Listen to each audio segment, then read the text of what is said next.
Thank you so much for this warm welcome and मजा आ गया आप लोगों को जब सबको यहाँ पर देख के आप लोगों के मुस्कुराते हंसते चेहरे देख के the vibrations that I am getting, जो मैं वाइब्स पकड़ रहा हूँ आप लोगों के साथ, वो अनडिस्क्राइबेबल है। बहुत अच्छा लग रहा है, बहुत अच्छा लग रहा है। दोस्तों, सब लीडर्स बैठे हैं यहाँ पर and BFI and BBI and above meeting है, तो बिल्कुल लेट्स टॉक स्ट्रेट टॉक, एकदम बिल्कुल। सब लोग यहाँ पर ग्रो करना चाहते हैं, सब लोगों ने बहुत कुछ यहाँ पर दांव पे लगाया हुआ है, और बहुत सारे लोग यहाँ पर बड़े बड़े सपने, बड़े बड़े ड्रीम्स लेके बैठे हैं।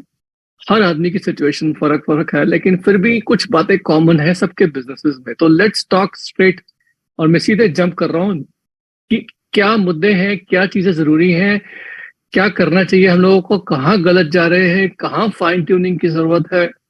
कुछ जो मैंने अपने इतने सालों के अनुभव में ऑब्जर्व किया है, उसके बेसिस पे मैं कुछ बात आपसे करूंगा। कुछ ऐसी चीज अगर आपको समझ में ना आए या कुछ कंफ्यूजन हो, तो डेफिनेटली आप अपने ग्रोइंग अपलाइन के साथ बैठ के इसको डिस्कस कीजिएगा। एंड मैं मतलब बहुत ज्यादा इम्प्रेस्ड रहता हूँ अमरीश एंड मोनिका से, उनकी लीडरशिप से। एंड बीडी पांडे जी, आप सब लोगों से अभी लखनऊ में मिले थे, श्याम एंड उषा जी के साथ बहुत टाइम स्पेंड किया हम लोगों ने, and we had a fantastic time with the leadership. जितना भी टाइम स्पेंड करूं मेरे को लगता है कम है, बट देखिए दोस्तों, मैं जितना एक्साइटेड इस बिजनेस के बारे में 1998 में था, जब मैं यूएस छोड़ के इंडिया आया था, और सब लोग जो थे हमारे फैमिली में ये सोचते थे कि मैं क्या कर रहा हूँ, and what the heck am I doing. इतनी अच्छी पोजीशन, इतना अच्छा एक स्टेटस यूएस में बिल्ड किया, इतना अच्छा एक अपना क्या कहते हैं ना, एक प्रोफेशनली अपने आप को एस्टेब्लिश किया। और क्यों मैं मतलब एमबीए बिजनेस करना भी है तो यूएस में बैठ के करूं, क्यों अपने आप को वहां से अप्रूव करके मैं इंडिया में आ रहा हूँ। तो उस वक्त मैंने और तानिया ने बहुत सपने देखे थे इस बिजनेस के बारे में, इंडिया में, कि इंडिया में ऐसा हो जाएगा, वैसा हो जाएगा, लोगों की लाइफ चेंज हो जाएगी, बहुत सारे लोगों के लाइफ में हम लोग बहुत सारी वैल्यू क्रिएट करेंगे, और India is happening place, world का बिगेस्ट मार्केट वगैरह वगैरह। आज मुझे लगता है कि वो सब पोटेंशियल जो देख के हम इंडिया में आए थे, उससे 10 गुना पोटेंशियल हमको इंडिया में ज्यादा दिखता है। ये बात फैक्ट है। Honestly speaking, today I am so excited about the market. और मुझे ऐसा लगता है कि ये मार्केट इस वक्त जो है ना, इतना बड़ा मार्केट है कि अब हम अपने आप किसी डायरेक्ट सेलिंग कंपनी के साथ तो कंपेयर कर ही नहीं सकते। अब हम एक बहुत बड़े मार्केट में आ गए हैं, विच इज अ न्यूट्रोस्यूटिकल्स मार्केट, जहां पर हेल्थ और वेलनेस और तमाम बहुत सारी चीजें आ गई हैं। इंडिया का मार्केट साइज आज इतना बड़ा है कि मतलब वो तो एमवे के छोटे मोटे जो मार्केट्स हैं उनको तो वो निगल जाए ब्रेकफास्ट के लिए। It is such a huge market, लेकिन बहुत बड़ी ग्रोथ और बहुत बड़े पोटेंशियल के साथ साथ बहुत बड़े बड़े चैलेंजेस भी आते हैं। ये आपको पता होना चाहिए। जब बड़ा बिजनेस डेवलप करना होता है, या बड़ा बिजनेस दिखता है आंखों के सामने, तो उस वक्त बहुत सारी दिक्कतें भी सामने आ जाती हैं। तो आज हम लोग एक ऐसे जगह पे खड़े हैं जहां पर we see a huge potential in the business. हमारे फंडामेंटल सही है बिल्कुल, लेकिन साथ साथ we are also facing some very big challenges जो शायद पहले नहीं थे। ओके, तो आज मैं बात करूंगा कि सबसे पहले आप लोग ना अपने आप से एक सवाल पूछिए। आप सब लोग यहाँ बैठे हैं, सब लोग लीडर्स हैं। मेरे को, आप लोगों को, आप सब लोग प्लान दिखा लेते हैं, प्रोडक्ट्स रिटेल कर लेते हैं। कोई ऐसी चीज नहीं है जो मुझे आपको सिखानी पड़े, जो आप जीरो से शुरू कर रहे हैं, ऐसा कुछ नहीं है। तो आज मैं आप लोगों को फिर से यह याद लाना चाहता हूँ कि पूछिए अपने आप से कि आपने बिजनेस स्टार्ट क्यों किया था, why did you start this business. और अगर जवाब में, अगर आपके रोंगटे खड़े नहीं होते, अगर जवाब में आपके अंदर वो एक क्या कहते हैं ना, एक दैट कपकपी सी नहीं आती है, एक suddenly you don't feel that, get that wow feeling, तो कहीं ना कहीं हम लोग जो है ना, ये बिजनेस जो है ना, राइट रीजंस के लिए बिल्ड नहीं कर रहे हैं। Be very clear about why you started this business. क्या देख के आप इस बिजनेस में आए थे? क्योंकि वो जो शुरुआती एक्साइटमेंट होता है ना, वो बहुत इंपॉर्टेंट होता है। और हो सकता है आप में से कुछ लोग, मुझे पता नहीं, शायद आप लोग you are stuck in 9 to 5 job, और आपको इस बिजनेस में इसलिए आने, आप लोग ऑलरेडी, बिकॉज आपको लगा कि यार हम लोगों को जॉब में जो है ना, वो मनचाही सैलरी नहीं मिल रही, हमें पैसा है यहाँ ज्यादा दिखता है, या फिर हमारी सैलरी जो है वो परफॉर्मेंस बेस्ड नहीं है। हम लोग एमबे बिजनेस में अपनी ग्रोथ, अपनी इनकम हमारे हाथ में है। हम जितना मर्जी चाहे, वी कैन अर्न, और ये बात बिल्कुल सच है कि आज की तारीख में एमबीए में पैसा पहले से बहुत ज्यादा है, बहुत ज्यादा है। कोई इसमें दो राय नहीं है। MBA is giving out more money today. हमारे टाइम पे जब कोई 3% क्वालिफाई करता था एमबीए का पहला परफॉर्मेंस चेक, तो उसमें उसको 150 रुपए के आसपास का चेक आया करता था, और उसी में वो खुश हो जाया करता था, कम से कम चेक तो आया। आज 3% पे लोगों को आराम से 200 पीवी पे they're able to earn about 1600-1700 even 2000 rupees, because offers वगैरह आते हैं इसमें, तो मनी इज मोर। मैं और दूर क्यों जाऊं, मतलब मेरे आंखों के सामने एग्जांपल्स। अभी लास्ट ही हमारे डिजिटल कॉन्क्लेव में, जो मुझे पता है आप सब लोगों ने देखा ही होगा, उसमें हमने एक नए सफायर को रिकॉग्नाइज किया था, जो उन्होंने बिजनेस शुरू ही किया था, मतलब उनका बिजनेस समझ लीजिए चला ही पैंडेमिक के बाद में। आप समझे मेरी बात? पैंडेमिक जब शुरू हुआ था उस वक्त वो 15% भी नहीं थे, 15% थे उस वक्त, शायद वो 15% गए थे या नहीं जाने वाले थे, जो भी है। आपने उनको सुना होगा, नामदेव बेलदार, उन्होंने अपनी बिफोर एंड आफ्टर की पिक्चर भी दिखाई कि क्या मतलब उनका हुलिया था बिजनेस से पहले, क्या बाद में। लिटरली मैं बता रहा हूँ कि सारा का सारा बिजनेस पैंडेमिक के बाद बिल्डअप हुआ, और वो इतने कर्जे में डूबे हुए थे, और कर्जा इतना था उनके ऊपर, मतलब he was literally down to like, मतलब बिल्कुल जैसे कहते हैं आदमी इंसान पिटा हुआ होता लाइफ में, वो हाल था उनका। तो जब वो फाउंडर प्लैटिनम गए थे, मुझे अच्छे से याद है कि उनका जो चेक था, it was huge, it was very very big. Okay, लेकिन मजे की बात क्या है कि उनको जिन्होंने स्पॉन्सर किया वो व्यक्ति जो थे, मैं आज आपको बता रहा हूँ कुछ कॉन्ट्रास्ट करने के लिए कि लोग यहाँ पर उनको समझ में आ जाए कि इस बिजनेस में हर तरह के लोग आते हैं, उनको जिन्होंने स्पॉन्सर किया था, that couple, Smita, doctor Smita Pawar, Hiralal Pawar. मुझे अभी तक याद है कि जब स्मिता जी बिजनेस में, शी इज ईएनटी सर्जन। देखिए मैं एग्जांपल दे रहा हूं, आप व्यक्ति विशेष के में मत जाइए, just look at the example कि उनको स्पॉन्सर किया नामदेव बेलदार जी को डॉक्टर स्मिता ने, जो कि ईएनटी सर्जन है, हस्बैंड कार्डियोलॉजिस्ट है। डॉक्टर स्मिता अपनी अलग प्रैक्टिस करती है, हस्बैंड अलग प्रैक्टिस करते हैं। हस्बैंड के पास मरने की फुर्सत नहीं है, बिकॉज 4 सर्जरी दिन में होती हैं। वाइफ जो थी वो 100 पेशेंट्स देखती थी दिन में। ओके, बिजनेस जब उनका शुरू हुआ तो उस वक्त पैंडेमिक के टाइम पे 2019 में शी हैड क्वालिफाइड 15%, लेकिन पैंडेमिक के बाद पेशेंट्स बढ़ गए। तो अच्छे से याद है कि उनको उनके अपलाइन कोच मेंटर ने बताया था कि भैया आपको 20 कॉल्स करनी है दिन की, एक्टिविटी की बात कर रहा है, 20 कॉल्स दिन की करनी है आपको। उनका ये हाल होता था उस वक्त कि वो बाहर पेशेंट्स की लाइन लगी हुई है, पेशेंट देखा उन्होंने अपने कैबिन में, जो पेशेंट देखा उसको भेजा, अगला पेशेंट आया तो अगले पेशेंट की ना ड्रॉप डलती थी उसको एग्जामिन करने के लिए। जितनी देर में उसकी ड्रॉप डलती थी, डल रही होती थी, और वो थोड़ा सा आधा मिनट उसको वेट करना पड़ता था, उस 1-2 मिनट ड्रॉप डलने के टाइम पीरियड में वो एक कॉल किया करती थी अपनी। इस तरीके से टाइम निकाल के उन्होंने 20 कॉल्स का अपना टारगेट पूरा करती थी। और डॉक्टर स्मिता जब पैंडेमिक शुरू हुआ 15% पे थी, पैंडेमिक के टाइम पे प्लैटिनम गई, और सेम ईयर पैंडेमिक जब था उसी same year platinum and founder platinum साथ साथ क्वालिफाई किया। टोटल उनकी एमबीए की अर्निंग थी एज अ फाउंडर प्लैटिनम, क्योंकि जब आप प्लैटिनम और फाउंडर प्लैटिनम एक ही साल में जाते हो तो आपकी अर्निंग बढ़ जाती है as per again MBA sales plan. तो उनका उस साल की earning platinum and founder platinum की, it was together 27 lakh rupees. It was the highest in India at that time. आपको ये क्यों बता रहा हूं कि देखो कॉन्ट्रास्टिंग दोनों की। डॉक्टर स्मिता मरने की फुर्सत नहीं है, जब पैंडेमिक शुरू हुआ तो उनको ये बताया गया कि अब आपके प्लान जूम पे हुआ करेंगे। मैडम पेशेंट दिखाने जाती थी, अपॉइंटमेंट बुक हो जाता था, गाड़ी में बैठी होती थी, गाड़ी चला रही होती थी। ऐसा कई बार ही होता था कि वो सामने मोबाइल लगा के गाड़ी पे जूम की मीटिंग शुरू हो गई है, अपलाइन कनेक्टेड है, और वो सिर्फ स्लाइड नेक्स्ट नेक्स्ट नेक्स्ट कर रहे हैं, लेकिन मैडम गाड़ी टाइप करते करते प्लान दिखा रही है किसी को, क्योंकि प्लान ऐसे टाइम पे हुआ करता था जब वो बहुत बिजी होती थी, but she should show the plan. तो कहने का मतलब क्या है कि रीजन पक्का होना चाहिए, तभी एक्टिविटी अपने आप होगी। रीजन पक्का नहीं है तो कुछ नहीं। और डॉक्टर स्मिता का उस वक्त ये था, बताती थी कि भाई मेरा रीजन यही है कि मुझे फ्री होना है। As a doctor we are never free. जिंदगी भर आप लगे रहोगे पेशेंट्स के चक्कर में। देखो दोस्तों, एक डॉक्टर ने जो बहुत बिजी थी, उन्होंने भी बिजनेस किया, वो भी प्लेटिनम, फाउंडर प्लेटिनम गए और अब आगे बढ़े। उनके नीचे उन्होंने एक ऐसे आदमी को स्पॉन्सर किया जो चैरिटी केस था, नामदेव बेलदार।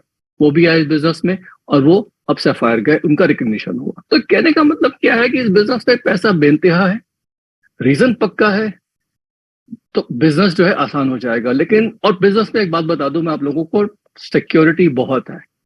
आज कुछ भी लोग बोले, इधर उधर की बातें करें, बट इस बिजनेस में there is an unbeatable amount of security अगर आपने इसको प्रॉपरली सेटअप कर दिया। और प्रॉपरली सेटअप करने में लोगों को कैसे आपने ट्रेन किया, कैसे उनका स्टार्टअप हुआ, कैसे ऑन बोर्डिंग हुई। लेकिन एक बार आपने अपने बिजनेस को ठीक ठाक सेट कर दिया और लोगों को सिखा दिया कि इनकम कैसे जनरेट करनी है, तो अगर काफी लोगों की इनकम जनरेट हो रही है तो आपकी कुछ ना कुछ इनकम हर महीने आती रहेगी। जिसमें काम एक बार का होता है, लेकिन उसको मेंटेन करना, मैनेज करना जो है वो बहुत आसान नहीं है। आप सब लोग जानते ही हैं, मैं आपको वही बता रहा हूँ जो आपको पता ही है। लेकिन ये बातें आप लोग अपने आप को रिपीट करो, थिंक अबाउट इट। बिकॉज कभी कभी क्या होता है ना, अच्छी चीज की भी हमें आदत पड़ जाती है। नई नई आती है ना कोई चीज, तो हमको बहुत संभाल संभाल के, आईफोन नया नया लिया ना, आईफोन बहुत संभाल संभाल के, पोच पोच के हर 2-2 मिनट बाद यूज करेंगे। और थोड़ी देर बाद ऐसा होता है कि टॉयलेट में भी लेके जा रहे हैं, यहाँ भी पड़ा हुआ है, हाथ भी धो रहे हैं, गीले गंदे हाथ से भी छू लिया। लेकिन शुरू में हर चीज बहुत अच्छी लगती है। So Amway is a fantastic tool. लेकिन आप फिर से याद करो कि आपने बिजनेस शुरू क्यों किया था। इसीलिए हम लोगों को बोलते हैं विजन बोर्ड बनाओ। विजन बोर्ड बनाना कोई हमारा जो है ना, it is not for fun, it is very very important. क्योंकि आपकी वायरिंग जो है ना ब्रेन की ऐसी हो जानी चाहिए कि मतलब आप अपने घर में कहीं भी जा रहे हो तो आपको पता होना चाहिए कि यार ये है मेरा रीजन, मैं बिजनेस इसलिए बिल्ड कर रहा हूं। अगर मुझे मेरी लाइफ में पेन पॉइंट्स हैं तो वो लिखे होने चाहिए आपके विजन बोर्ड पे कि क्या पेन पॉइंट्स हैं। फिर से मैं एग्जांपल लेता हूं इनका, रविंद्र राठौड़ का, या इनका अपना ये नामदेव बेलदार का। कर्जे में डूबे हुए थे, तो जब उनके अपलाइन ने बताया कि आपके ऊपर कर्जा है, आपको चुकाना है, हाँ चुकाना है, छोड़ो मत लोगों को कि भी ठीक है कर्जा मुक्त होना है। वो तो एक वेग चीज हो गई, एक जनरल चीज हो गई। कौन से कर्जे हैं लिखो। सबसे पहला लोन कौन सा चुकाना है जो सबसे ज्यादा पेन पॉइंट दे रहा है, लिखो उसको। अगर मेरे पास 3 लोन है, सबसे पहली मेरे को ये किस्त अपनी खत्म करनी है, वो आपका पहला गोल होना चाहिए, क्योंकि एक सबसे बड़ा पेन पॉइंट है। अगर बच्चे को स्कूल में डालना है, अच्छे स्कूल में, मत बोलो कि बच्चे को अच्छे स्कूल में पढ़ाई करवानी है। कौन सा स्कूल चूज किया है आपने जहां पर आपको बच्चे को भेजने का एक बर्निंग डिजायर है। समझे मेरी बात। अभी मैं रिसेंटली किसी की काउंसलिंग कर रहा था, हमारी टीम में एक पर्सनल लेग में एक 15% है, उन्होंने अपने गोल में लिखा था कि मतलब मेरे को अपनी वाइफ को एक अच्छे रेस्टोरेंट में हर महीने खाना खिलाने लेके जाना है। तो मैंने ऐसे ही पूछा क्यों। कहते हैं सर मेरा बॉस था ना, वो मैं देखता था कि वो हर फ्राइडे को रात को उसका फिक्स होता था कि he had to take his wife to a particular restaurant जहां पर वो अपनी वाइफ के साथ खाना खाने आता था। तो वो देख के मेरे को ऐसा लगा कि मुझे भी अपनी वाइफ को हर हफ्ते तो नहीं, मतलब महीने में एक बार एक अच्छे रेस्टोरेंट में जाके खाना खिलाना चाहिए। तो मतलब वो उसका वहां से ड्रीम बना, उसका ड्रीम है, मेरा ड्रीम नहीं है, उसका ड्रीम है। तो यहाँ पर ना आपको लोगों को उनके विजन बोर्ड बनवाने चाहिए, जहां पर उनको अपने क्या कहते हैं ना, एक बकेट लिस्ट, क्या क्या चीजें उनको लगता है लाइफ में बहुत अच्छी लगती हैं, बहुत जरूरी, जिसके लिए वो फाइट कर सकते हैं, जिसके लिए वो लड़ सकते हैं, फाइट कर सकते हैं, वो लिखवाओ उनसे। And let them be honest with themselves.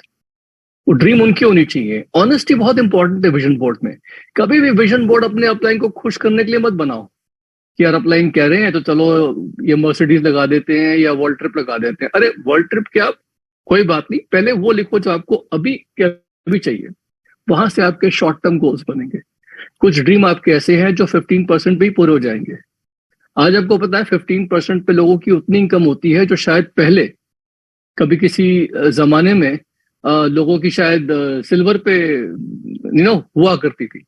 Silver के शुरू में लोगों के चेक्स आया करते हैं, तो उतने इतने आज की तारीख में एक स्ट्रॉन्ग बीबीआई के आ रहे हैं।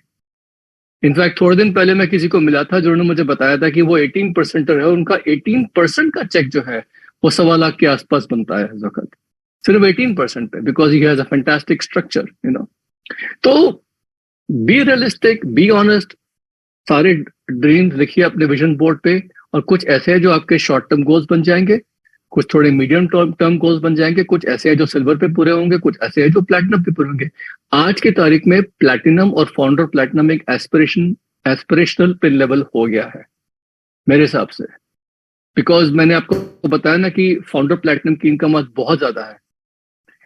मैं आपको बताऊं तो जब नए नए एमरल्ड बनते थे ना लोग पहले एमबे बिजनेस में, तो नया नया एमरल्ड बनने पे जो आपका चेक आया करता था पर मंथ का, वो चेक आज आपका अगर एवरेज आउट कर लो तो फाउंडर प्लेटिनम पे आ जाता है हर महीने का एक नया एमरल्ड का check. Just imagine. So again once again I would say कि it's very important to understand and acknowledge कि Amway has increase the income, income बढ़ गई है, और हमको इनकम लेने के लिए बैठना पड़ेगा अपलाइन के साथ, प्लानिंग करनी पड़ेगी। लेकिन वो प्लानिंग क्यों करते हैं हम, क्यों मेहनत करें? विजन बोर्ड, विजन बोर्ड आपका पक्का होना चाहिए, ठीक है? उसको अपडेट भी करते रहो। तीसरी बात, क्योंकि देखिए मैं आप सब लीडर्स हैं, मैं आप लोगों के साथ वही बात करूंगा जो मुझे लगता है कि कहाँ लोग गलत जाते हैं। रहा मोटिवेशन देके मैं आपको भेज दूं ये वो दिस एंड दैट, तो कोई फायदा नहीं है। तीसरी बात जहां लोग गलत जाते हैं, जो बताने लायक है, बताने योग्य है, वो क्या है? अकाउंटेबिलिटी की बात। देखो दोस्तों, अकाउंटेबिलिटी अपने बिजनेस में बहुत जरूरी है, लेकिन अक्सर मैं देखता हूं कि गलती करते कि अकाउंटेबिलिटी का मतलब क्या समझते हैं कि they are answerable to someone else for their actions. Accountability का मतलब ये समझते हैं कि यार बॉस है ना हमारा जॉब में, हमें उसको जवाब देना है, तो we should be accountable to him. अगर एमए में है तो हमें अकाउंटेबिलिटी का मतलब समझते हैं कि हमने अपलाइन को कमिट कर दिया तो हमें करके दिखाना पड़ेगा, इसका मतलब अकाउंटेबिलिटी। ठीक है, वो भी एक अकाउंटेबिलिटी होती है, लेकिन यहाँ पर आज की तारीख में जो मैं अकाउंटेबिलिटी की बात कर रहा हूँ आज की तारीख में, वो ये है कि अकाउंटेबिलिटी का मतलब ये है कि आपको खुद को जवाब देना है। आपको अपने फेलियर्स और आपको अपने सक्सेस, आपको अपनी सफलता और असफलता दोनों की जिम्मेदारी खुद लेनी पड़ेगी। वो माइंडसेट बनाना कि जो भी आप इस बिजनेस में कर रहे हैं उसके जिम्मेदार आप हैं, जो आपको आज रिजल्ट्स मिल रहे हैं उसके जिम्मेदार आप हैं। अपलाइन जो है वो हेल्प करेंगे, नो डाउट, वो आपके बिगेस्ट चीयर लीडर है। कहाँ कदम कदम पे आपको गाइड करेंगे, कहाँ पर गलती कर रहे हैं, कहाँ इंप्रूवमेंट लेके आ सकते हैं। हम सबको इंप्रूवमेंट की जरूरत है, लेकिन अल्टीमेटली आपके अंदर ये माइंडसेट होना चाहिए कि भाई जिम्मेदारी तो मेरी ही है, ओके? और मैंने अगर कुछ अचीव किया लेवल तो उसका क्रेडिट भी अपलाइन से पहले मेरे को जाता है। और जिस दिन आप अकाउंटेबिलिटी अपने हाथ में ले लेंगे ना, उस दिन देखिएगा कि मतलब काम फटाफट होना शुरू हो जाएगा। लेकिन लोग पता क्या करते हैं, अकाउंटेबिलिटी हमेशा ये सोचते हैं कि किसी और को जवाब देना है। और फिर प्रॉब्लम क्या होता है कि जब और किसी और को जवाब देने वाली अकाउंटेबिलिटी हम लेते हैं, तो फिर अगर कुछ गड़बड़ हो जाता है तो सारे का सारा जो प्रॉब्लम है किसके मत्थे पड़ते हैं हम लोग? किसी और के। क्या अपलाइन की गलती थी, यू नो, ये एमवे की गलती थी, या ये ठीक नहीं हुआ, वो ठीक नहीं हुआ, वहां प्रोडक्ट मिल गया, या इस प्रोडक्ट का दाम ज्यादा है, ये है वो है, सब जगह प्रॉब्लम नजर आती है, अपने में नहीं आती है। तो अकाउंटेबिलिटी इस बिजनेस में बहुत इंपॉर्टेंट है। आप अपनी सफलता के लिए खुद जिम्मेदारी ले। ये वैसी वाली बात है जैसे एक मैंने बहुत पहले कहीं कहानी पढ़ी थी, एक छोटी सी शॉर्ट स्टोरी थी कि एक आदमी था, वो इंग्लिश में है तो उसको हिंदी में ट्रांसलेट कर देता हूँ। एक आदमी था, वो अपनी लाइफ पे पिटा हुआ था। He was broken in his life.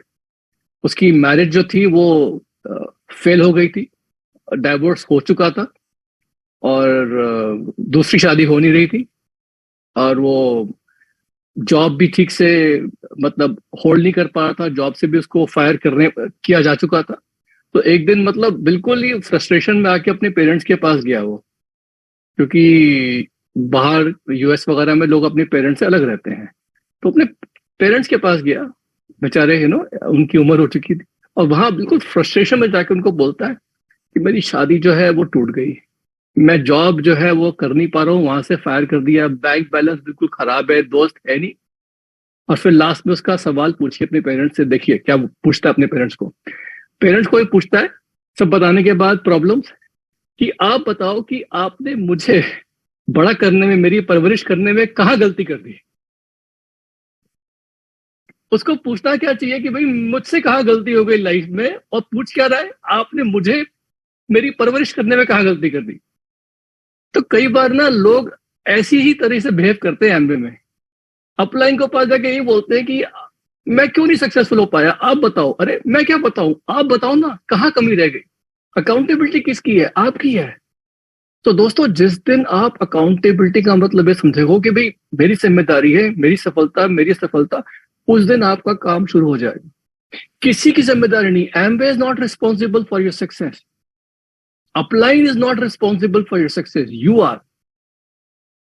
समझ रहे हो मेरी बात? ये बहुत इंपॉर्टेंट चीज है। अकाउंटेबिलिटी राइट पर्सन के हाथ में होनी चाहिए। ओके, अब जब ये समझ में आ जाएगा ना अकाउंटेबिलिटी आपके हाथ में, तो फिर आप अपनी सफलता और अपनी परफॉर्मेंस को कभी आप सबोटाज नहीं करोगे।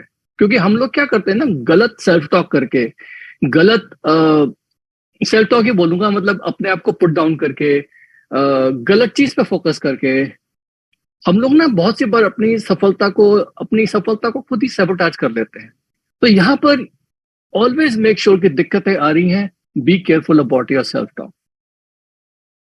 एक बार तो था ना, मेरे पास एक व्यक्ति आया और वो 12% पे बार जाके रुक जाता था। वो मुझे ये बोल रहा था कि मेरा 12% आगे नहीं, मैं 12% से आगे नहीं बढ़ता हूँ, मैं 12% से आगे नहीं बढ़ता हूँ, 12% से आगे नहीं बढ़ता हूँ। तो बार बोलने के बाद ना वही बात आ गई कि यार आपने 5-6 बार बोल दिया मेरे को कि मैं 12% से आगे। Why are you repeating that, क्या आप नहीं पढ़ना चाहते क्या? तो कहता नहीं, मतलब उसको रियलाइज भी नहीं हुआ कि वो कर क्या रहा है मिस्टेक। लेकिन बहुत सी बार क्या होता है ना कि हम लोग अपनी सफलता और असफलता में ना अपनी सेल्फ टॉक को वॉच नहीं करते। यहाँ पर बहुत इंपॉर्टेंट है कि you watch your self talk in good times and bad times both. अच्छे समय में भी सेल्फ टॉक वॉच करिए, और खराब समय हो रहा है तब भी सेल्फ टॉक वॉच करिए। ओके, ये कुछ मैं आपको ना रैंडम चीजें बता रहा हूँ जो मैं इस वक्त देख रहा हूँ जो होता हुआ मार्केट में। और आप सब लीडर्स हैं तो मेरे को लगता है अगर ये छोटी छोटी चीजें अगर आप ध्यान दे देंगे तो उसके बाद मैं चुप हो जाऊंगा, then will have some questions वगैरह भी। एक और चीज जो मेरे को लगता है वो बहुत इंपॉर्टेंट है आज के तारीख में, वो है गुड कम्युनिकेशन। क्योंकि देखिए हम लोग अल्टीमेटली नेटवर्किंग के बिजनेस में है, और आपको एक बात बता दूं मैं कि हमारे को इस बिजनेस में कुछ भी कह लीजिए, अल्टीमेटली नेटवर्क बनाना है। हमारा सबसे बड़ा लेवरेज जो है ना इस बिजनेस में, वो क्या है? नेटवर्क जिसमें बिजनेस ओनर्स आते हैं, नेटवर्क जिसमें क्लाइंट्स आते हैं, जो हमारे बिजनेस पार्टनर्स है ना, हमारे डाउनलाइंस, एडीएसएस, एम्बेड डायरेक्ट सेलर्स, बिजनेस पार्टनर, कुछ भी बोल दो यार आप, अल्टीमेटली वो बिजनेस पार्टनर्स हमारा एसेट है। वो नेटवर्क जो हमने बनाया जिसमें क्लाइंट्स भी जुड़े हुए हैं अपने अपने सर्विसिंग एबीओ के साथ, और साथ साथ जिन लोगों को हम लोगों ने सिखाया है ठीक से, वो भी मतलब ठीक से काम कर पा रहे हैं और फाइट कर रहे हैं। ये नेटवर्क हमारा एसेट है, ये हमारा मेन काम है, यही हमारा लेवरेज है। ओके, अगर कोई आदमी पूरा का पूरा वॉल्यूम कर लेता है सिर्फ क्लाइंट्स के साथ, अच्छी बात है, हम लोग उसको अपलॉड करते हैं, लेकिन मैं बहुत ज्यादा खुश नहीं होता उसको। बिकॉज आई फील किया जो आपने किया, आपने किसी और को सिखा ही नहीं पाए क्या? इतना आपने अनोखा काम कर लिया कि मतलब you not able to teach it to anybody. You could not find even one person जो आपसे इंप्रेस्ड हो के वो करना चाहे जो आपने किया। मतलब किसी को तो ट्रेन करो, कुछ तो ट्रेन करो। अगर आप 2000 पीवी करते हो तो कम से कम एक 600 पर्सनल पीवी का सर्कल तो तैयार करो यार आप, किसी और का। कुछ तो आप मतलब डुप्लीकेशन कहीं ना कहीं तो करो। तो डुप्लीकेशन नेटवर्किंग हमारा मेन पर्पस है। कम्युनिकेशन स्किल्स इसके लिए बहुत इंपॉर्टेंट है। तो कम्युनिकेशन स्किल्स के लिए मैं दो ही बातें बोलूंगा, क्योंकि आजकल डिजिटल का भी जमाना है, फिजिकल का भी जमाना है। So it is very important कि आज की तारीख में हम लोग अपना प्रेजेंटेशन सही करें। हमें अपने आप को पेश करना आना चाहिए। पेश करने में आपका बातचीत का तरीका, आपके बोल, आपका आपका how you appear confident, how you sound confident, even your profile picture जो आप डालते हो अपने व्हाट्सएप स्टेटस पे, या अपने व्हाट्सएप पे आपका प्रोफाइल पिक्चर टेलीग्राम पे आता है, या किसी भी सोशल मीडिया अकाउंट पे, इवन वो भी आपका गेटअप ही है। हर चीज में हमें we have to appear and look confident and relatable. बहुत बहुत बहुत जरूरी है, ताकि सामने वाले व्यक्ति ना हमसे एंगेज करना चाहे, उनका मन करे, उनको लगे कि हाँ यार एक बार थोड़ा इनसे चैट करके देखो। होता है ना कभी कभी हम लोग किसी का प्रोफाइल देख लेते हैं कहीं पर, तो मन करता है कि यार उनको डायरेक्ट मैसेज करके कम से कम अप्रिशिएट करे, और वहां से अगर एक रिएक्शन भी आ जाता है कि थैंक यू कुछ, तो अच्छा लगता है कि मतलब एक इंटरेक्शन तो हुआ ना वहां पर उनके साथ। तो ऐसा आपको ना एक ऐसा एक बनाना है अपना ऑरा। सो उसमें एक अलग से मतलब टॉपिक हो सकता है कभी, लेकिन मैं आपको कुछ छोटी मोटी टिप्स दूंगा कि मतलब कभी भी अपने आप को as a sales person project करने की कोशिश ना करें, क्योंकि सेल्स पर्सन से लोग भागते हैं। Try to appear as natural as possible. Okay. कुछ लोग क्या होता है ना कि फोन पे बातचीत करने में बड़े बड़ी बहुत बढ़िया होते हैं, दे दे बातें बड़ी कॉन्फिडेंटली करते हैं, लेकिन जब किसी के सामने मिलते हैं तो उनकी बॉडी लैंग्वेज जो होती है वो कॉन्फिडेंट नहीं लगती, तो लोग वहां से पुट ऑफ हो जाते हैं। कुछ लोग की बॉडी लैंग्वेज बहुत कॉन्फिडेंट होते हैं, किसी से फिजिकली मिलके ओ ग्रेट ये कर लेंगे वो कर लेंगे, लेकिन अगर सिर्फ फोन पे ही बात करनी हो तो उनको सक्सेस नहीं मिलता। तो यहाँ पर दोनों की जरूरत है हमें। आप समझते मेरी बात? यू कैन नॉट से कि मैं सिर्फ फिजिकली मिलकर ही लोगों को इंप्रेस कर सकता हूँ, या मैं सिर्फ लोगों को डिजिटली इंप्रेस करूंगा। नहीं, ऐसा नहीं होना चाहिए। You should be able to do both of them if possible, you know. साथ साथ बातचीत में बहुत जरूरी है, जो नए लोग यहाँ बैठे हैं ना, आप लोगों को बता दो, बहुत जरूरी है practice the art of asking good questions. हमारे बिजनेस में ना बहुत सी बार लोगों के साथ बातचीत करते हुए, नए लोगों के साथ, क्योंकि हमें प्रोस्पेक्टिंग करनी होती है। Prospecting is a daily activity. अरे मतलब प्रोस्पेक्टिंग का ऐसा नहीं होता कि टाइम पीरियड की इसमें प्रोस्पेक्टिंग करूंगा, जब मूड होगा तब प्रोस्पेक्टिंग करूंगा। नहीं, प्रोस्पेक्टिंग तो कभी भी कहीं भी हो सकती है। हम एलिवेटर में है वहां हो सकती है, हम कॉफी लेने की लाइन में खड़े हैं स्टारबक्स में, वहां हो सकती है प्रोस्पेक्टिंग। तो प्रोस्पेक्टिंग में क्या होता है ना, you have to always be ready with some simple ice breaking questions. Ice breaking questions क्या होते हैं कि मतलब कोई सामने व्यक्ति बैठा है, उसको कॉम्प्लीमेंट दे दिया सिंसियर, और स्माइल भी अच्छी होनी चाहिए, आई कांटेक्ट होना चाहिए। या फिर कभी किसी ने आपके साथ पार्क में चलते चलते कोई प्रॉब्लम शेयर कर ली ना, तो फटाफट आइस ब्रेकर उस जबानी होना चाहिए यार, कि आपने पूछ लिया कि have you tried anything for this problem, आपने कभी कुछ ट्राई किया इस प्रॉब्लम को सॉल्व करने के लिए। वो आइस ब्रेकर हो गया, क्योंकि वहां से वो बताएगा कि उसने क्या क्या ट्राई किया, यू नो। या फिर किसी ने कुछ बताया, किसी ने कि उसको ये दिक्कत आ रही है। मतलब मैं थोड़े दिन पहले एक किसी जगह पे एक्सरसाइज कर रहा था, तो किसी ने मुझे बताया कि मेरा शोल्डर पे यहाँ पर मेरे को ऐसे ऐसे, मेरा मतलब लेफ्ट शोल्डर ठीक है, राइट पे थोड़ा सा दिक्कत आती है, क्योंकि मैंने देख लिया उसकी बॉडी डिसबैलेंस है। तो फिर मैंने उससे ऐसी आइस ब्रेकर पूछा कि यू नो कि कुछ ट्राई किया इसके लिए। या फिर एक और आइस ब्रेकर क्वेश्चन मैं लोगों से पूछता हूँ कि भी क्या इससे आपकी एक्सरसाइज या कुछ चीजें एक्टिविटी में दिक्कत आती है कि आपको, मतलब I want to get to the root cause, so I asked them कि has it been affecting your exercise a lot, मतलब इस प्रॉब्लम से।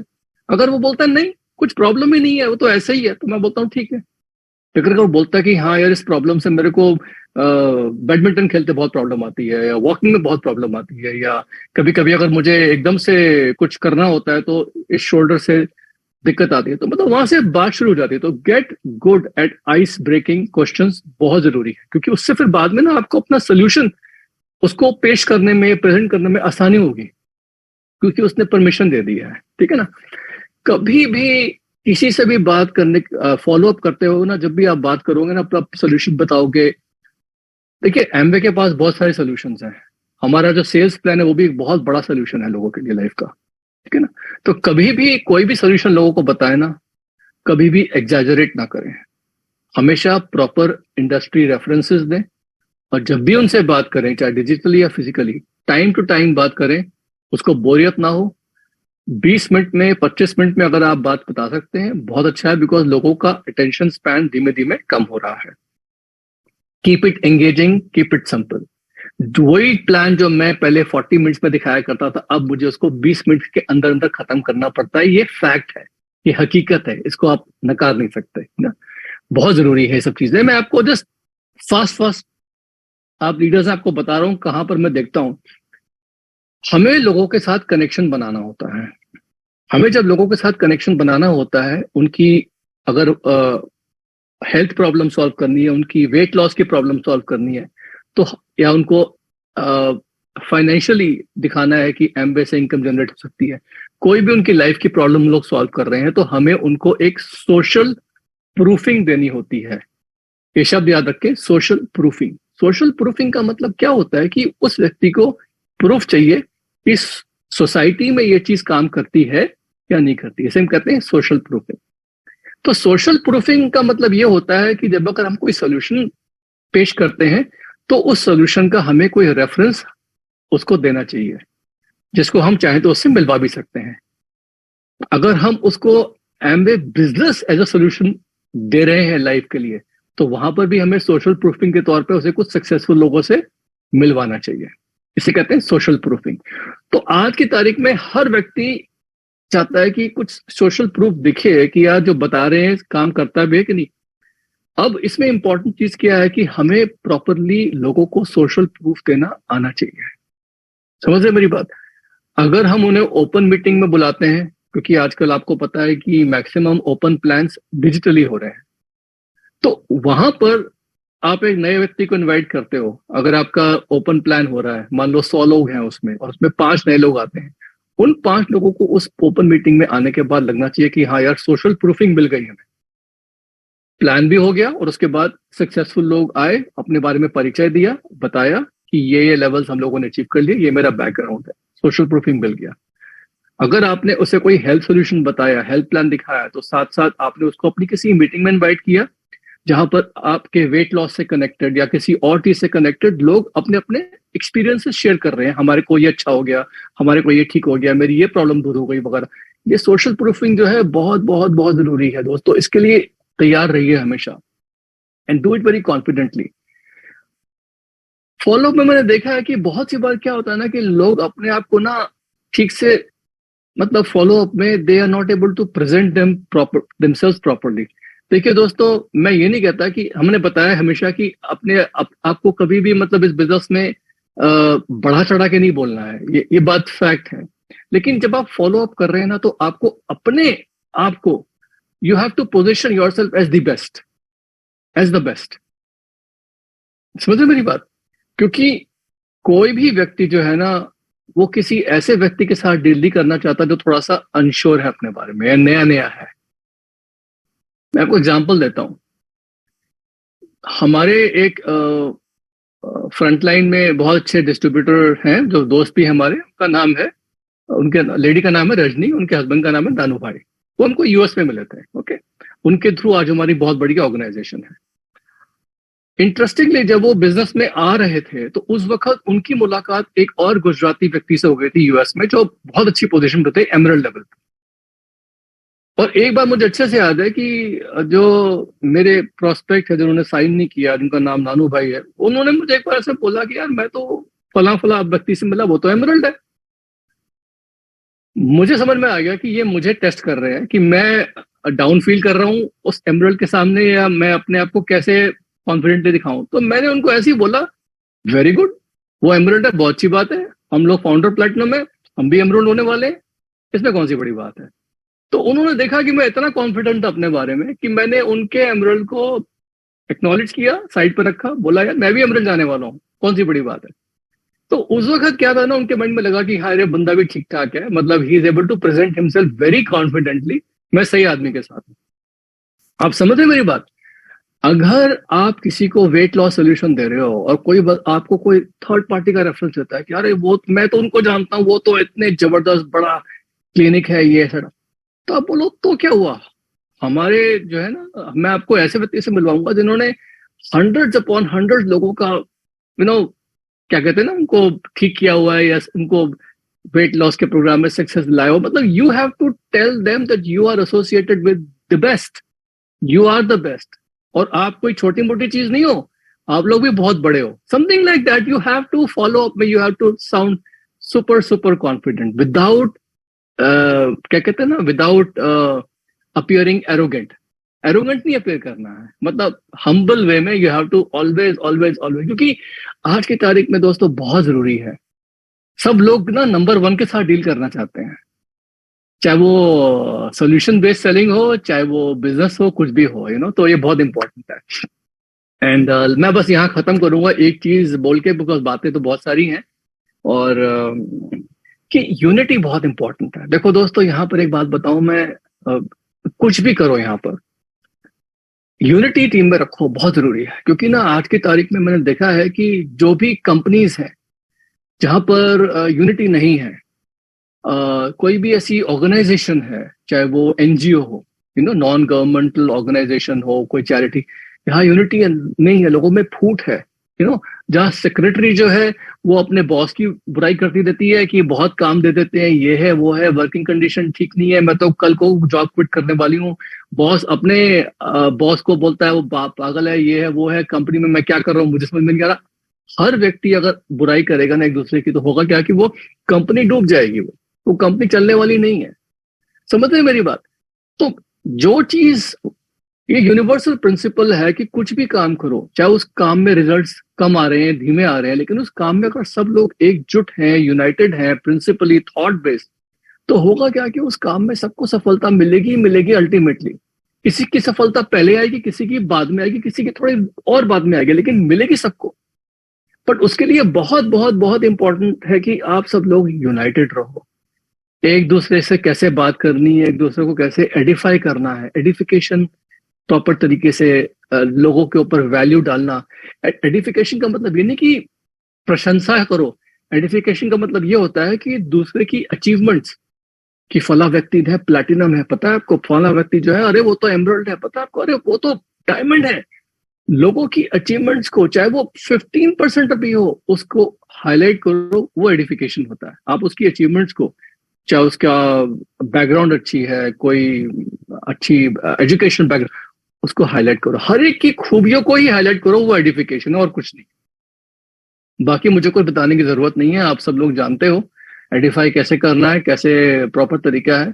और साथ साथ मेक श्योर कि be faithful to the idea of your LOS, क्योंकि आपका एलओएस बेस्ट है।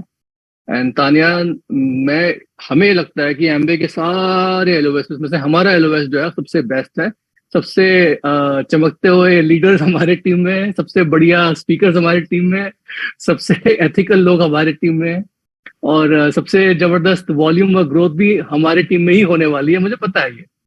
क्योंकि अपने बच्चे तो हर एक माँ बाप को अच्छे लगते हैं ना, तो हम लोग अपने टीम को बहुत अच्छा समझते हैं। तो आपको भी यही समझना है कि आपकी टीम बेस्ट है, और आप अपने अपलाइन डाउनलाइन के साथ एकदम टाइट रहो, फेथफुल रहो, और वो लॉयल्टी जो है ना वो बहुत इंपॉर्टेंट है। तो ये मेरी कुछ बातें थी जो मेरे को लगा आप लोगों के साथ शेयर करूं। So Amrish, over to you. Thank you sir, thank you sir. Pandey ji, over to you. Yes जी सर, थैंक यू। और हम चाहेंगे एक बढ़िया से क्लैप करें हम लोग। सर ने काफी कुछ सिखाया हमें, लेकिन अभी वो कहते हैं ना कि मन अभी भरा नहीं। और सर अगर आपका परमिशन हो तो हम लोगों के कुछ सवाल हैं जो अमरीश सर के माध्यम से हम 2-3 क्वेश्चंस आपसे चाहेंगे, तो अगर आप परमिट करें तो फिर सर से रिक्वेस्ट करें हम। बिल्कुल बिल्कुल बिल्कुल, एब्सोल्युटली। ओके, सो एक बार सर को हम लोग बुलाना चाहेंगे एक बढ़िया क्लैपिंग के साथ, अमरीश सर को प्लीज।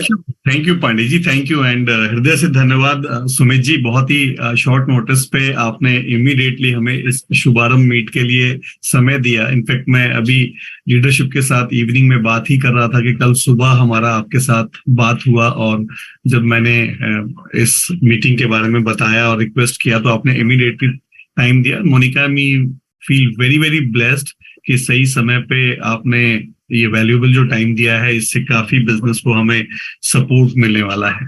तो सुमित जी, कुछ क्वेश्चंस हैं जो मैं की लीडरशिप के साथ जब बात कर रहा था, और चूंकि आज हमारा शुभारंभ मीट है तो पहला क्वेश्चन जो मैक्सिमम लीडर जानना चाह रहे हैं और जिसके बारे में डिस्कशन हो रहा था कि जो मंथली जो टारगेट सेटिंग है हमारी, जैसे हम लोग जो ये शुभारंभ मीट करते हैं वो टारगेट सेटिंग मीट की तरफ पे रहता है, सब लोग प्लानिंग करते हैं, तो ये क्यों इतना इम्पोर्टेंट है जो पहला 1 और 2 तारीख को मंथली टारगेट बनाना? Yes yes yes. और वो कौन से एरियाज हैं सर जिसका हमें ध्यान रखना चाहिए टारगेट सेटिंग करते हुए? किस किस एरिया में हमें अपना टारगेट सेट करना चाहिए? अब अपने इस ह्यूज एक्सपीरियंस से आप थोड़ा सा सबको गाइड कीजिए। बिल्कुल।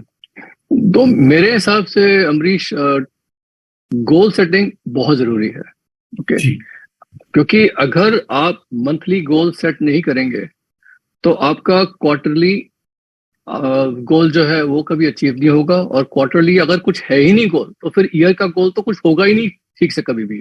आपने ईयर साल की कुछ भी प्लानिंग करी है, लेकिन अगर मंथली टारगेट नहीं है आपका तो क्वार्टरली भी कुछ अचीव नहीं होगा, और क्वार्टरली नहीं है तो साल का तो फिर छोड़ ही दीजिए। और अगर 1 साल की प्लानिंग नहीं करेंगे, टारगेट सेट नहीं करेंगे, तो फिर तो साल पे साल निकलता रहेगा, फिर तो it is just like a walk in the park, कि हम पार्क में चल रहे हैं। तो मंथली टारगेट सेटिंग बहुत जरूरी है। मंथली गोल सेट करने के लिए सबसे पहले तो इंपॉर्टेंट चीज क्या है कि काउंसलिंग में ही करें कभी भी है मंथली गोल सेटिंग। वो काउंसलिंग को हम लोग साइड पे कर देते हैं, बात करते हैं करना क्या चाहिए हम लोगों को।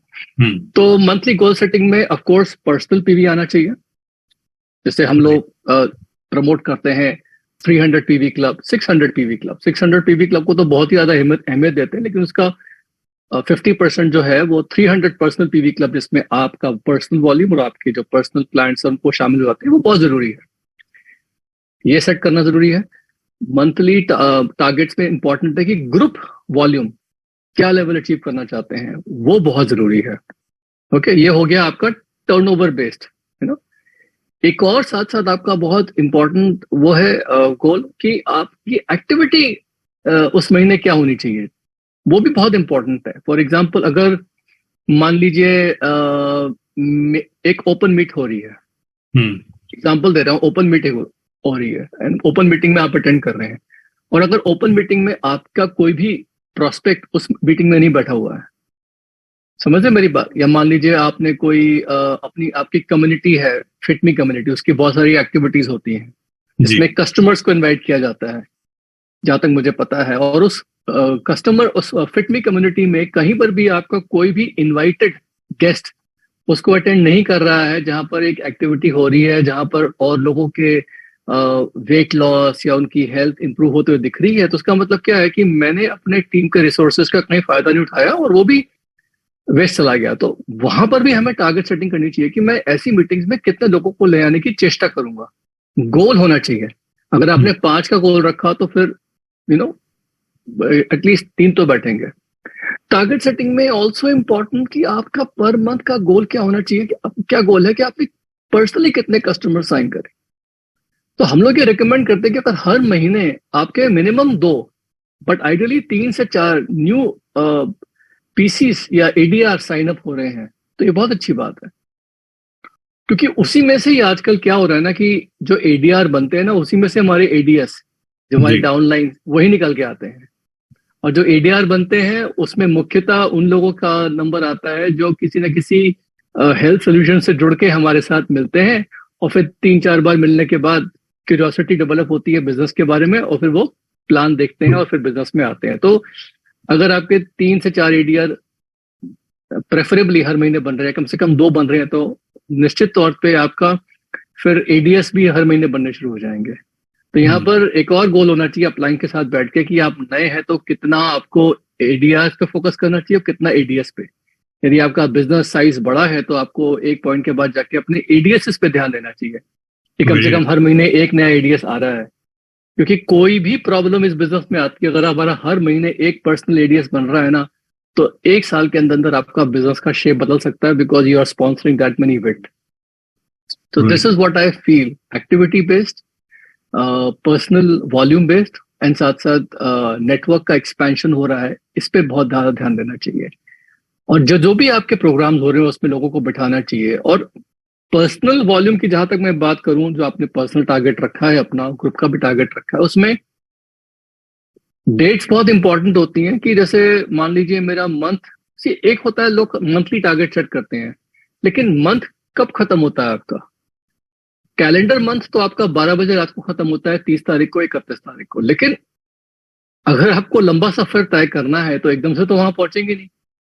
तो उसमें हम लोग क्या करते हैं कि we always promote something called first day, or how do you start your business। तो first day पे we always recommend people कि वो कुछ ना कुछ टर्नओवर करें, और उसमें हम लोग ट्राई करते हैं कि एटलीस्ट 100 पीवी तो हो जाए। लेकिन लोग जो भी करते हैं अच्छी बात है, and we always try to push people or encourage people to do first day some volume। so first day का volume जो है उसकी लिस्ट बनती है, आप भी बनाते हो, शुभारंभ जो आपका होता है ना, फर्स्ट डे वॉल्यूम का। उसके बाद आता है हमारा 1 हफ्ते बाद 7वें दिन, कि अगर आपका टारगेट है कि मुझे 1200 पीवी करना है, तो 1200 पीवी का एटलीस्ट 25% जो है कम से कम, यानी कम से कम 300 ग्रुप वॉल्यूम जो है, it should be over by 7th of the month। By that time सारे प्रमोशंस भी आ जाते हैं, एमवे के ऑफर्स वगैरह भी, they are all published by the time. Second thing is around 17th of the month या 15 तारीख या 17 तारीख जो भी है, तब तक आपका 50% टारगेट पूरा करने की कोशिश कीजिए। And last but not the least 27th of the month, okay, कुछ लोग 25 करते हैं, कुछ लोग 27 करते हैं, लेकिन 27 तारीख तक तो डेफिनेटली, 25 को करते हैं बहुत अच्छी बात है, लेकिन 27 तारीख तक आपका मंथली गोल अचीव हो जाना चाहिए। क्यों? बिकॉज लास्ट के 2 या 3 दिनों में if you are hustling for the turnover ना, तो उस क्लोजिंग में फिर अगर आपको कुछ छूट भी जाता है तो आपको अचीव करने में आसानी होती है। तो ये इंपॉर्टेंट है। वेरी राइट सुमित जी, बहुत अच्छा, कितना अच्छा बात आपने कहा कि जो अवेलेबल रिसोर्सेज हैं उनका प्रॉपर यूटिलाइजेशन होना चाहिए। ये बहुत अच्छी बात है, क्योंकि we are doing health sessions, beauty sessions, fit me community, happy river community, तो जितनी भी चीजें हैं उनको यूज करके हमें बिजनेस को डेवलप करेंगे तो और मल्टीपल ग्रोथ आएगा। एंड ये भी बहुत अच्छा 7-17 जो आपने बात कहा सुमित जी। अब इस कड़ी में मैं थोड़ा आगे बढ़ूंगा। जब लीडर्स के साथ में डिस्कशन कर रहा था कि कई बार टारगेट सेटिंग, हम आपसे भी डिस्कशन करते रहते हैं कि कई बार टारगेट सेटिंग तो आदमी बहुत एक्साइटमेंट के साथ करता है, बट फिर उसके बाद अराउंड और शुरू में कम्युनिकेशन भी बहुत प्रॉपर रखता है। ये सभी लीडर्स मेरे साथ बात कर रहे थे, तो मुझे लगा कि क्वेश्चन मैं जरूर पूछूं। और फिर धीरे धीरे ये होता है कि 10-15 तारीख तक आते आते वो आउट ऑफ ट्रैक चला जाता है, कम्युनिकेशन भी थोड़ा लो हो जाता है। उस ड्यूरेशन में कैसे हमें अपने आप को संभालना चाहिए, और काउंसलिंग वहां पर जो एक बड़ी इंपॉर्टेंट चीज है, जो आज आपने अकाउंटेबिलिटी के बारे में बात की, वो बहुत ही कमाल की बात है। मोनिका ने और मैंने भी काफी लर्न किया कि जो उस ड्यूरेशन में, ड्यूरिंग दिस प्रोसेस, जब आपने टारगेट बनाया और आप अचीविंग प्रोसेस में हो, काउंसलिंग कितना इंपॉर्टेंट रोल प्ले करता है? थोड़ा लंबा क्वेश्चन मैंने पूछ लिया। No, it's very very very important कि देखिए अमरीश, क्या होता है ना कि ये नेचुरल प्रोसेस है कि महीने के बिगनिंग में people are more excited after they set a goal जी, okay, and this happens not only in Amway business, it happens in almost any company and any organisation कि जो भी मंथ के बिगनिंग में लोग अपना गोल सेट करते हैं, सबसे ज्यादा मैक्सिमम एक्साइटमेंट फर्स्ट 3-4 दिनों में, मैक्सिमम 1 वीक में होता है। अगर आपने वेट लॉस का भी गोल किया, आप नई नई एक्सरसाइज शुरू करते हैं, तो शुरू में जाके आपने तैयारी वेरी करी, सुबह अलार्म लगाया, ये वो दिस एंड दैट, सुबह 2-3 दिन तो जोश में होते हैं, उसके बाद धीमे धीमे धीमे धीमे धीमे एक कहते हैं ना, वो एक बोर्डम आ जाता है कि इतना लंबा सस्टेन कर पाऊंगा नहीं कर पाऊंगा, या कर पाऊंगी या नहीं कर पाऊंगी।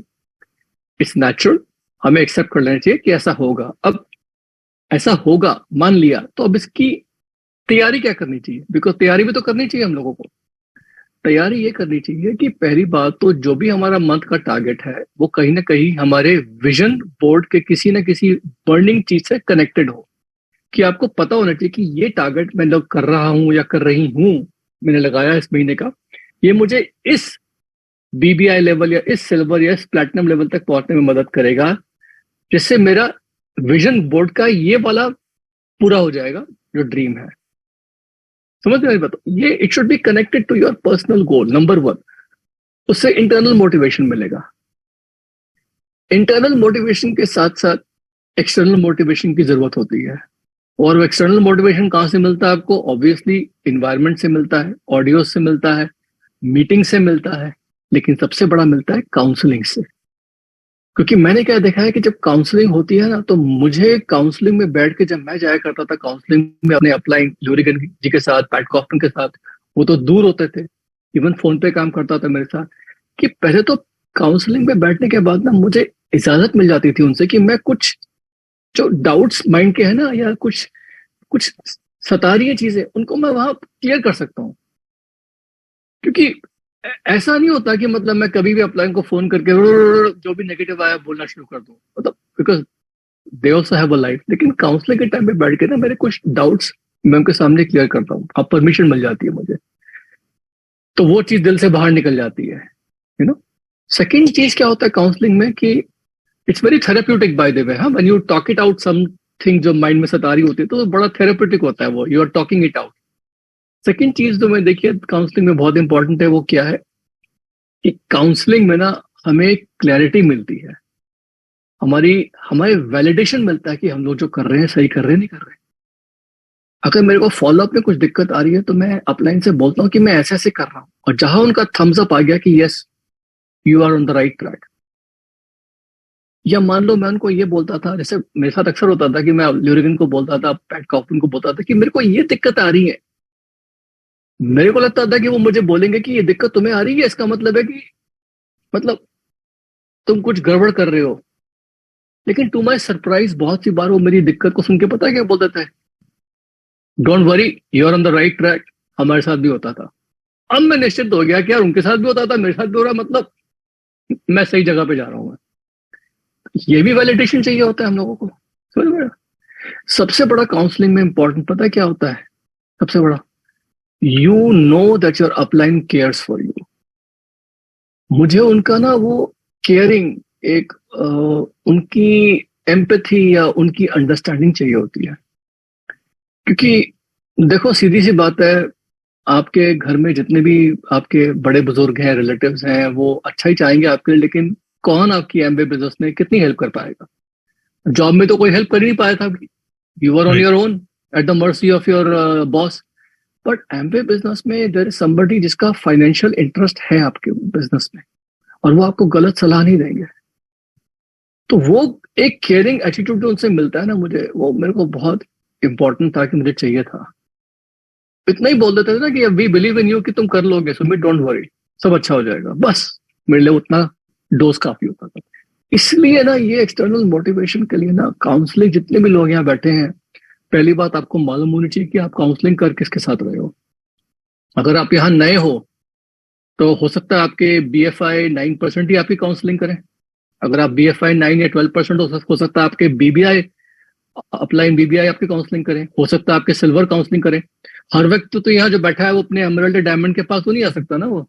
तो you should know who you are counselling. जैसे जैसे आपका बिजनेस बढ़ेगा, आपका काउंसलिंग अपलाइन भी बदलता रह सकता है।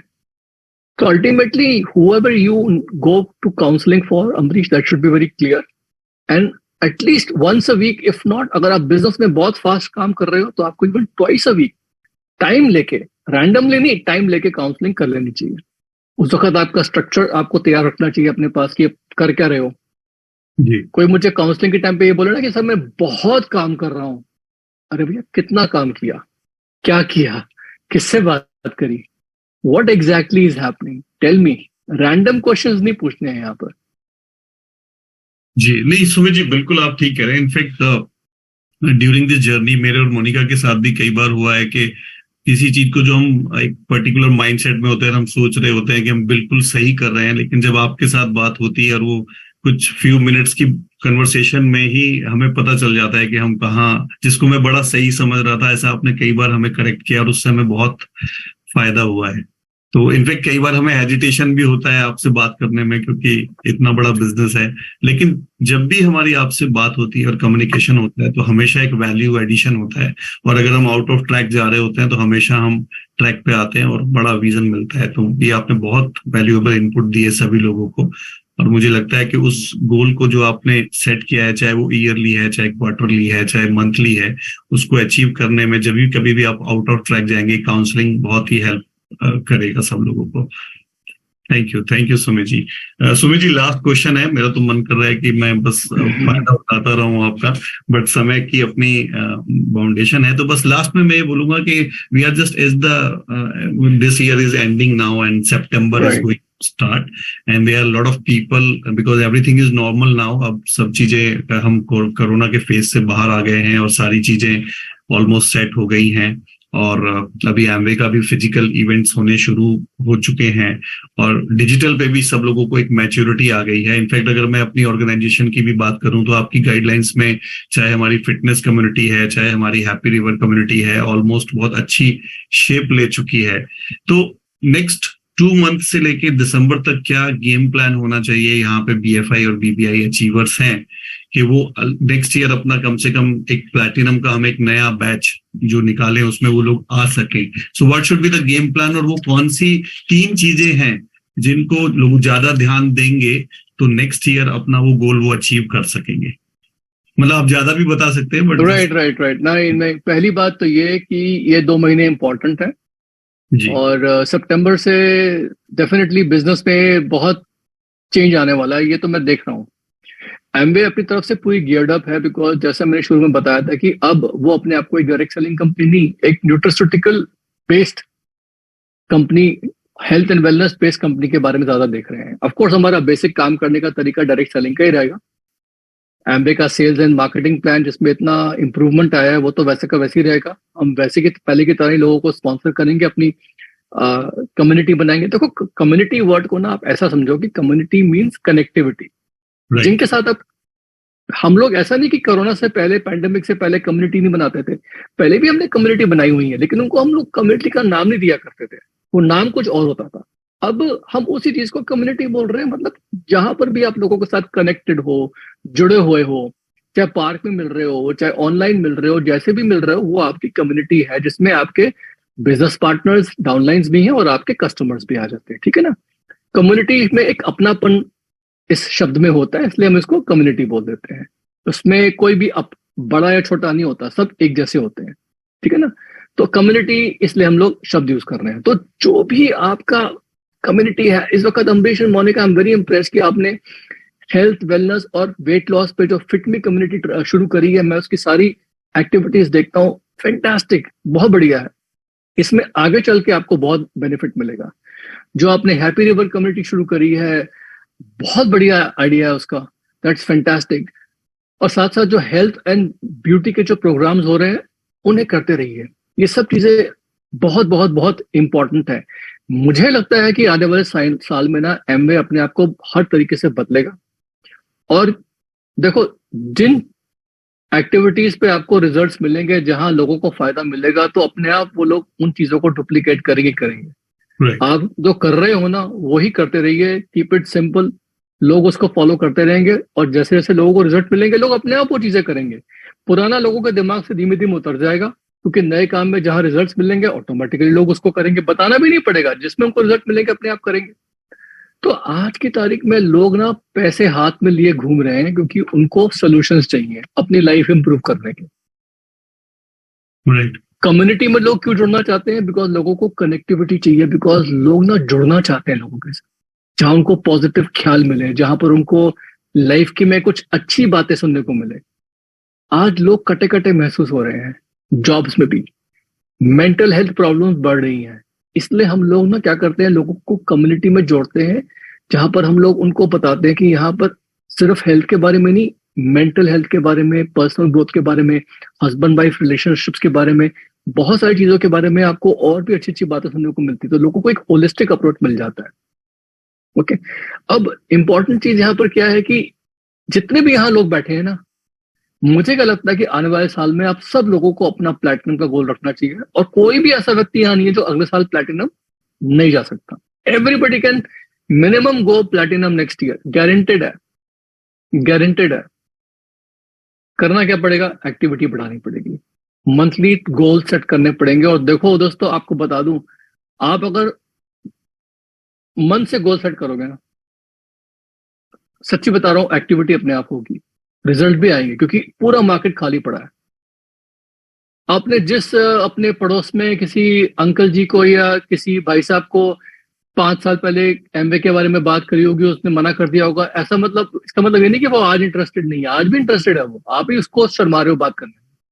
तो कहीं ना कहीं पर आपके मोहल्ले में, आपके परिचित लोगों में लोग आज भी प्रोटीन पाउडर नहीं यूज कर रहे, और देखना एक दिन वो किसी और कंपनी का प्रोटीन पाउडर घर पे लेके आ जाएंगे, आपको पता भी नहीं लगेगा। लोग मुझसे कभी कभी बात करते हैं कंपटीशन बढ़ गया। यार बताओ, किस चीज में कंपटीशन नहीं बढ़ा है?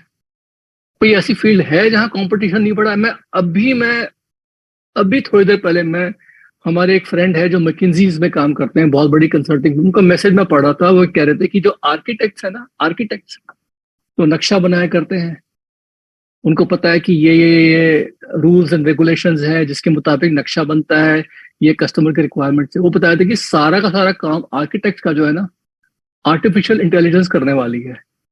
यानी ये आर्किटेक्ट जो है वो खत्म हो जाएंगे एक पॉइंट के बाद। अब अच्छा आर्टिकल है और क्रेडिबल जगह से आया है, तो मैं अनुमान लगा रहा था कि यार अगर आर्किटेक्ट खत्म हो गए तो बताओ कितने सारे प्रोफेशन ऐसे हैं जो खत्म हो जाएंगे। अब कोई आर्किटेक्ट बोल सकता है कि यार ये गलत काम हो रहा है, मेरे साथ नहीं होना चाहिए। अरे भैया, टेक्नोलॉजी बढ़ गई है, अब आपकी जरूरत नहीं है, आप कुछ और देखो ना कुछ। तो कभी भी ये मत बोलो मेरे को एमबीए में कि यार कंपटीशन बढ़ रहा है।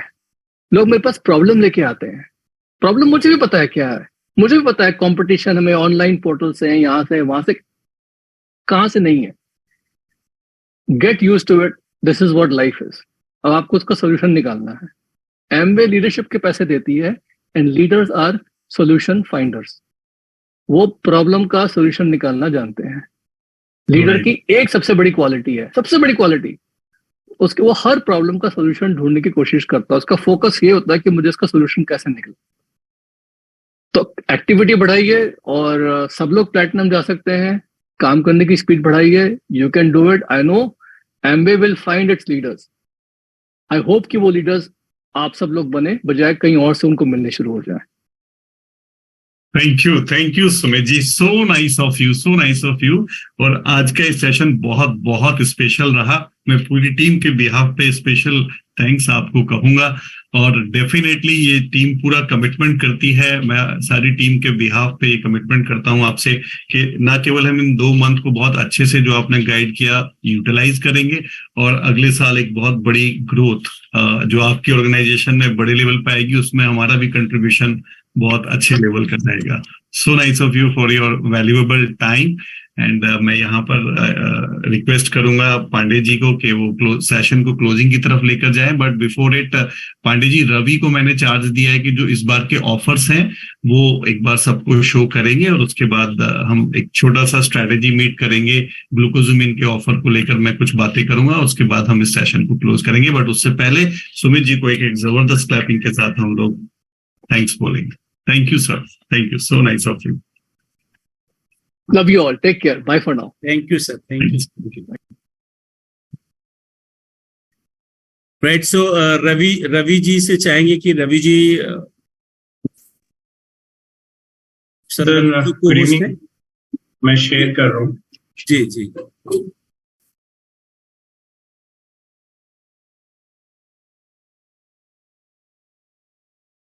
शायद विजय जी की आवाज आ रही थी, को होस्ट या सर मैं ही शेयर कर रहा हूँ।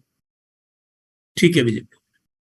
Okay, hello, good evening everyone. और जैसे कि आपको पता है कि एवरी मंथ हमारे कुछ प्रमोशंस आते हैं, तो इस महीने कुछ नए प्रमोशंस हमारे आए हैं जो मैं आपके साथ शेयर कर रहा हूँ। लीडरशिप में है। स्क्रीन विजिबल है?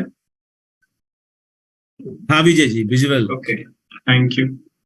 सबसे पहला हमारा जो प्रमोशन ऑफर है वो विटामिन डी का है।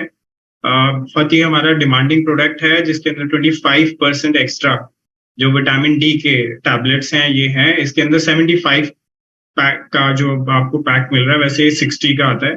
और इसकी डिटेल्स आपको यहाँ पे दिख रही है। 1328 इसका प्राइस है और 1567 इसका एमआरपी है फिलहाल। सेकेंड हमारा बहुत जो डिमांडिंग जॉइंट्स के लिए और हमारे जितने भी कस्टमर्स हैं वो बहुत डिमांड में रखते हैं इस प्रोडक्ट को, आप स्टॉकिंग भी कर सकते हैं इसकी। 25% एक्स्ट्रा है। ग्लूकोजामाइन HCl है जो कि एक्स्ट्रा टैबलेट्स के साथ आ रहा है। 151 टैबलेट्स इसके अंदर आपको मिल रही है। 150 टैबलेट्स इसमें आपको मिल रही है, और इसके लिए आपको 89 रुपीज एक्स्ट्रा पे करना है सिर्फ एक्स्ट्रा टैबलेट्स के लिए। फिर जो हमारा आर्टिस्ट्री का ऑफर है, ये इसमें आपको पता है कि अगर आप सेकंड विटामिन सी का जो फॉर्मूला है उसको खरीदते हैं, उसमें आपको 65% का ऑफ मिलता है। ये भी कंटिन्यू है ऑफर हमारा, जिसके अंदर अगर आप शेविंग फॉर्म खरीदेंगे और एक कार्ट्रिज, 2 कार्ट्रिज, तो 647 का जो करीब 2000 रुपीज का टोटल पैक है, वो आपको 647 रुपीज के अराउंड कॉम्बो में मिलता है। बाकी हमारा एटमॉस्फेयर मिनी के साथ जो वैक्यूम क्लीनर का ऑफर है वो कंटिन्यू है, चल रहा है।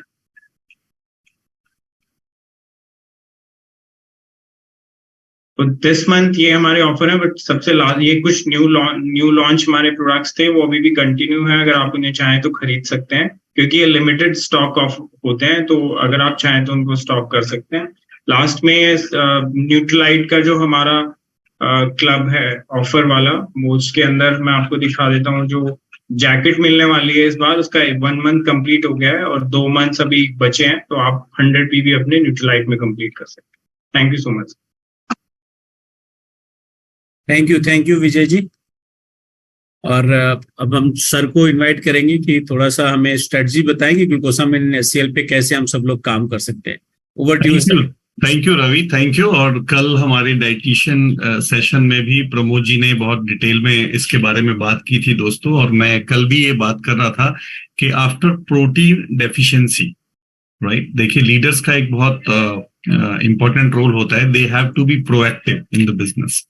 तो अगर आप प्रॉपर प्लानिंग के साथ काम करते हैं तो हम मैक्सिमम बेनिफिट ले सकते हैं, और बीइंग अ बिजनेसमैन हमें हमेशा लेना चाहिए। तो प्रोटीन डेफिशिएंसी के बाद जो सबसे बड़ा प्रॉब्लम है इंडिया में आज की डेट में, वो बोन हेल्थ को लेकर है। लोगों की बोन्स जो है वो वीक हो रही है, right. As per the data इस time more than 50% adults have the protein deficiency, vitamin D deficiency. तो जब विटामिन डी का डेफिशिएंसी होता है तो बोन्स आपकी ऑटोमेटिकली वीक हो जाती हैं, और उसका एक बड़ा इफेक्ट ये आता है कि हमारे नी प्रॉब्लम या जॉइंट प्रॉब्लम हमारा शुरू हो जाता है। और अगर आप देखें तो आप में से हर व्यक्ति अपने घर के आसपास के सर्किल में ऐसे बहुत सारे लोगों को जानते हैं जो नी प्रॉब्लम को लेकर बहुत ज्यादा परेशान रहते हैं।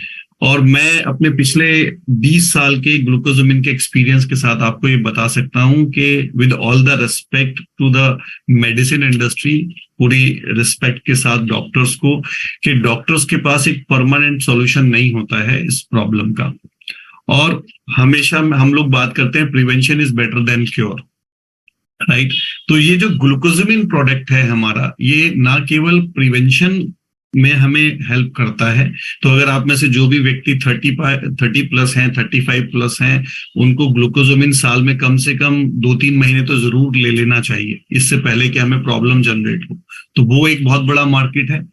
जिन लोगों को ऑलरेडी प्रॉब्लम है ऑस्टियोआर्थराइटिस की, इवन रोमेटिक आर्थराइटिस की, रोमेटिक आर्थराइटिस में हम बहुत सारा कॉम्बिनेशन देते हैं, बट ऑस्टियोआर्थराइटिस में तो इमीडिएट रिजल्ट आपको मिलता है अगर फर्स्ट स्टेज और सेकंड स्टेज का आपको नी प्रॉब्लम चल रहा है।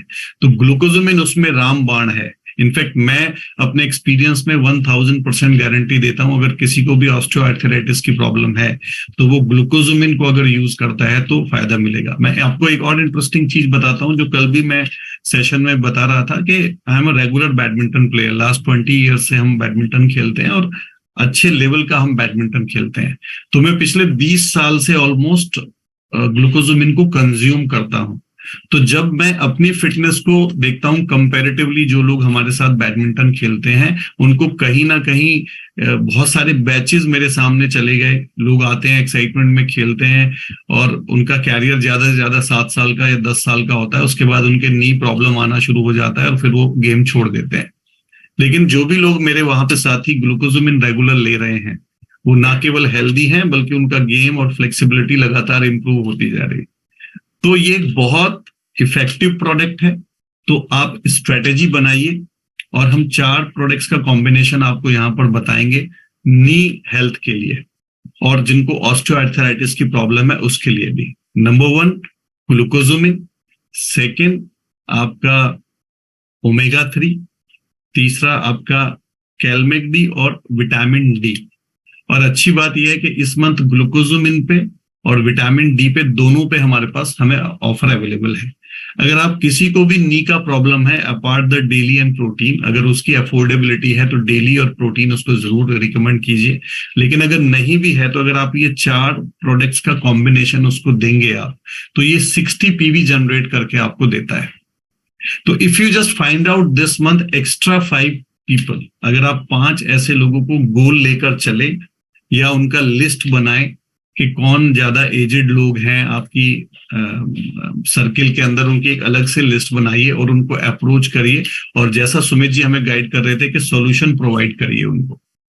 तो मैं आप सबको गोल दूंगा अपनी टीम में, राइट। जो भी लोग यहाँ पे अगर क्रॉस लाइन से हैं, हमारे लव लाइन से हैं, तो वो अपने अपलाइन से जरूर डिस्कस करें स्ट्रेटेजी को अप्लाई करने से पहले।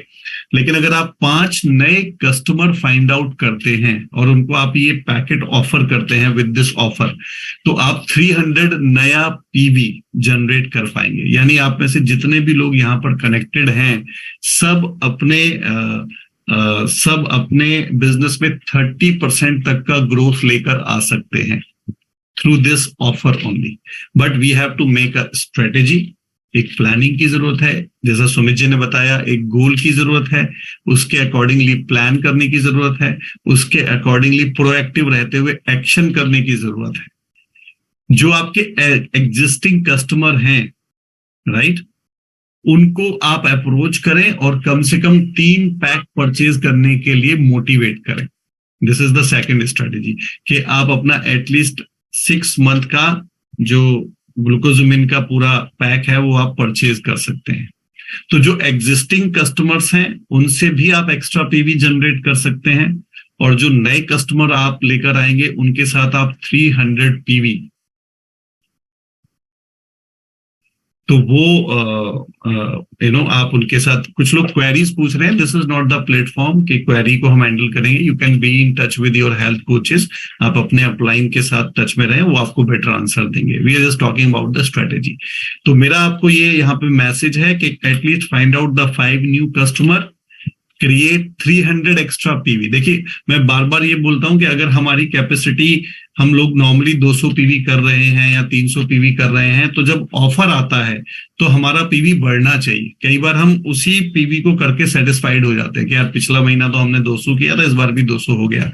लेकिन if you are a businessman and if you are a true businessman, तो आपका ग्रोथ माइंडसेट होना बहुत ज्यादा जरूरी है। और अभी सुमित जी ने हमें गाइड किया कि एटलीस्ट 5 नए एडीआर हमें ऐड करने चाहिए अपने बिजनेस के अंदर। तो इस month make a goal, make a target कि हम सब लोग कम से कम 5 लोगों को नी प्रॉब्लम का सॉल्यूशन देंगे और उनको ये कॉम्बिनेशन अवेलेबल कराएंगे।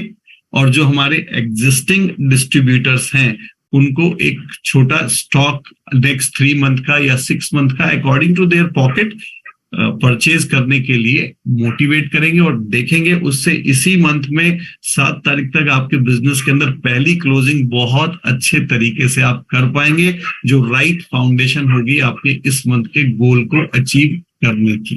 तो बहुत सारी शुभकामनाएं, क्योंकि जब भी आप अपना पर्सनल पीवी बढ़ाते हैं तो आपकी पर्सनल प्रॉफिटेबिलिटी बढ़ती है दोस्तों, और पैसे से ज्यादा मोटिवेट आपको कोई और चीज नहीं करती। तो थोड़ा आउट ऑफ बॉक्स जाइए, make a strategy with your upline, action डालिए बहुत सारा और अपने गोल्स को अचीव करिए। बहुत सारी शुभकामनाएं। With that I will invite mister BD Pandey to close this session.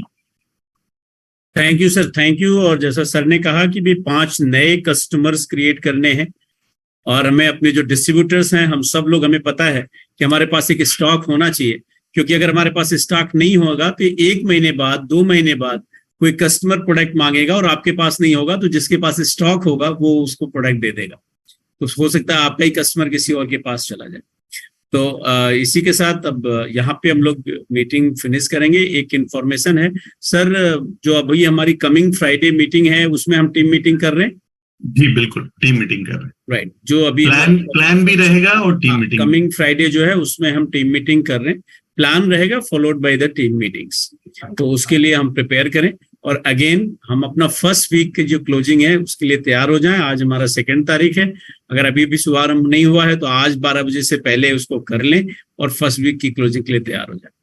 तो सो यहाँ पे हम लोग सेशन को वाइंड अप करेंगे। Thank you all.